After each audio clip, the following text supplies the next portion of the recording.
Economy zone হওয়ার কথা ছিল। এই ইকোনমি জোনটা আমাদের হাইমসরেরটা বহাল রেখে চাঁদপুরে আরেকটা ইপিজেড করার একটা প্রত্যাশা। তারপরে চাঁদপুরের নদীবন্দরটাকে আরও সুন্দর করা এবং কি চাঁদপুর কুমিল্লা মহাসড়কের যে রাস্তাটা এটাকে 4 লেন দ্রুত সময়ে 4 লেন করার প্রত্যাশা এবং বাস স্ট্যান্ড থেকে শুরু করে জাতীয় আমাদের যে স্টেডিয়ামটা রয়েছে এটাকে জাতীয় পর্যায়ে উন্নতি করা, এই বিষয়গুলো আসলে আমাদের চাঁদপুরের বাসীর পক্ষ থেকে মাননীয় প্রধানমন্ত্রীর কাছে আমাদের প্রত্যাশা।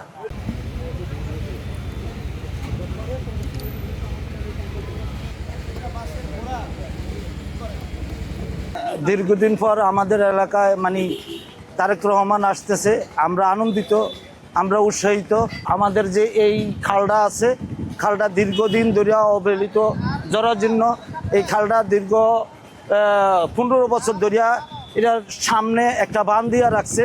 এই বাঁধের জন্য আমাদের এখানে এই চাঁদপুর এলাকা, মতলব এলাকা পর্যন্ত এই খালটা দিয়ে কোনো জোয়ার ভাটা বসে না এবং পানি নিষ্কাশন হয় না। মাননীয় প্রধানমন্ত্রীর জন্য আমরা আসবে এই জন্য আনন্দিত, এই জন্য যে আমাদের খালটা পুনর্গঠন হইলে আমরা কৃষকেরা এইখানে উপকৃত হব।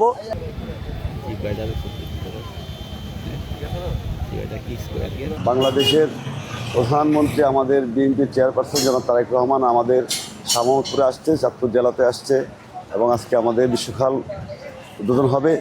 এই আনন্দ যেন পুরা চাঁদপুর জেলাতে বিরাজ করছে।